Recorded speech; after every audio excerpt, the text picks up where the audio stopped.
Wahai manusia, kami ciptakan kamu dari laki-laki dan perempuan, dan kami jadikan kamu berbangsa-bangsa dan bersuku-suku agar kamu saling mengenal. Quran Surah Al-Hujurat ayat 13. Pernah terpikir tidak, kenapa haji itu tidak bisa dilakukan sendirian di rumah? Kenapa jutaan orang harus kumpul di satu titik di waktu yang sama? Jawabannya jelas. Haji adalah ibadah kolektif. Ia bukan cuma soal kesalehan pribadi antara kamu dan Tuhan, tapi juga soal manfaat sosial yang dampaknya harus terasa nyata. Kalau kita bedah lebih dalam, ada 4 utama yang dibawa ibadah haji ke dunia modern. Pertama, membangun solidaritas tanpa batas. Haji bukan sekadar perjalanan spiritual personal, melainkan sebuah demonstrasi kolosal tentang persatuan. Di sini, konsep ummah bukan lagi sekadar teori di buku agama, tapi mewujud nyata.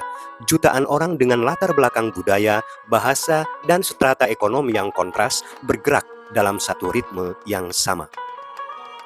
Ibadah yang terkonsentrasi di satu titik atau Makkah dan waktu yang bersamaan ini adalah simbol kebangunan dunia Islam. Ini adalah pesan kepada dunia bahwa Islam punya kekuatan kolektif yang mampu menyatu padukan ego manusia yang beragam. Di sana, identitas kesukuan dan kebangsaan melebur. Kamu bukan lagi sekadar orang Indonesia, orang Arab, atau orang Amerika. Kamu adalah bagian dari satu tubuh yang saling menguatkan.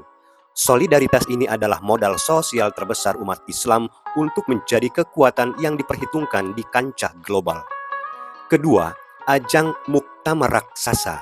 Jika kita mengibaratkan haji sebagai sebuah muktamar raksasa atau konferensi internasional, maka ini adalah satu-satunya pertemuan di dunia yang tidak punya agenda tersembunyi atau hidden agenda. Di pertemuan formal tingkat dunia, biasanya orang datang untuk melobi, mencari keuntungan politik, atau saling menjatuhkan demi kepentingan nasional masing-masing. Namun, di Muktamar Haji, jutaan delegasi datang dengan satu misi tunggal, mencari ridho Allah. Ini adalah sebuah anomali positif di tengah dunia yang penuh tipu daya. Para tamu Allah berkumpul bukan untuk berkhianat atau mencari celah untuk saling menguasai, melainkan untuk membangun energi perdamaian.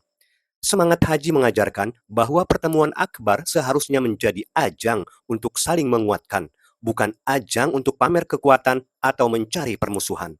Bayangkan, jika energi jujur dan tulus dari jutaan jamaah haji ini dibawa pulang dan diterapkan dalam diplomasi serta interaksi sosial di negara masing-masing, dunia akan jauh lebih damai.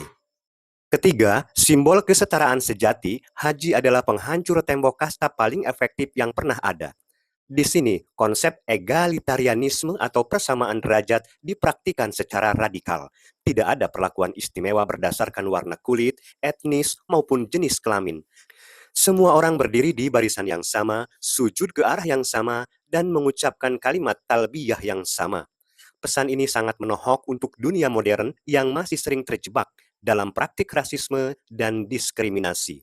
Di Tanah Suci, tidak ada perbedaan antara bangsa yang maju dan bangsa yang sedang berkembang, antara si pemilik modal dan buruh kasar, atau antara laki-laki dan perempuan.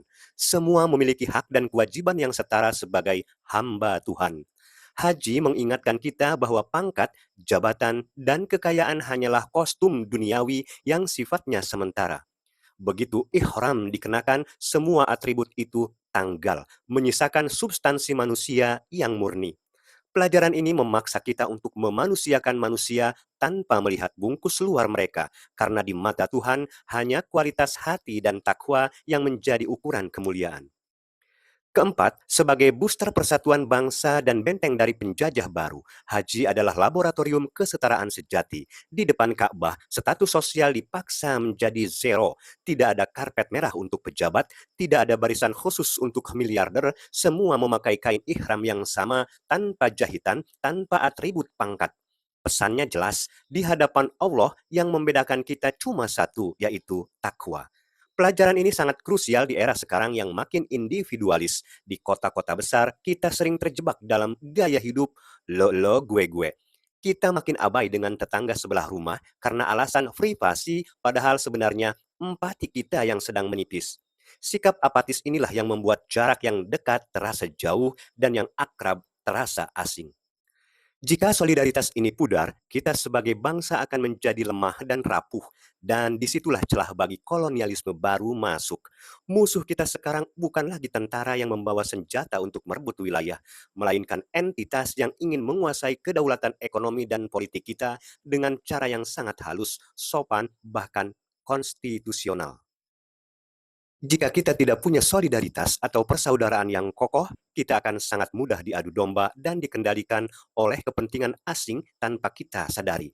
Haji mengajarkan kita untuk kembali bersatu agar tidak bisa didikte oleh siapapun. Tokoh pembaru Muhammad Abduh pernah mengingatkan bahwa yang bikin umat pecah itu ada dua. Beda pendapat soal teknis atau furu dan fanatisme buta karena hawa nafsu. Poin kedua ini yang paling bahaya. Selama kita masih menghormati Al-Quran dan Rasulullah, kita adalah saudara. Jangan sampai hawa nafsu membuat kita hobi mengkafirkan atau menghakimi sesama muslim. Kalau kita sudah saling hujat, yang rugi ya kita sendiri. Musim haji adalah momen networking terbaik. Kamu bisa tukar ide dan pengalaman dengan muslim dari negara maju maupun berkembang. Pulang dari sana, seharusnya ada oleh-oleh berupa inspirasi untuk memperbaiki masyarakat. Lihat saja sejarah Indonesia. Tokoh-tokoh besar seperti Syekh Khalil Bangkalan, Kiai Haji Hasyim Asy'ari NU, hingga Kiai Haji Ahmad Dahlan Muhammadiyah, semuanya pulang dari Tanah Suci membawa perubahan besar bagi bangsa. Mereka bukan cuma membawa gelar haji, tapi membawa semangat pergerakan. Alhasil, haji itu perjalanan transformasi. Ia adalah momentum untuk mengupgrade diri dari soleh secara pribadi menjadi soleh secara sosial. Jadi, sayang banget kalau perjalanan sejauh itu cuma dihabiskan buat koleksi foto atau sibuk selfie. Haji dengan demikian adalah tentang keniscayaan, membangun koneksi, memperkuat ukhuwah, dan pulang sebagai motor perubahan. Sudah siap jadi haji yang berdampak?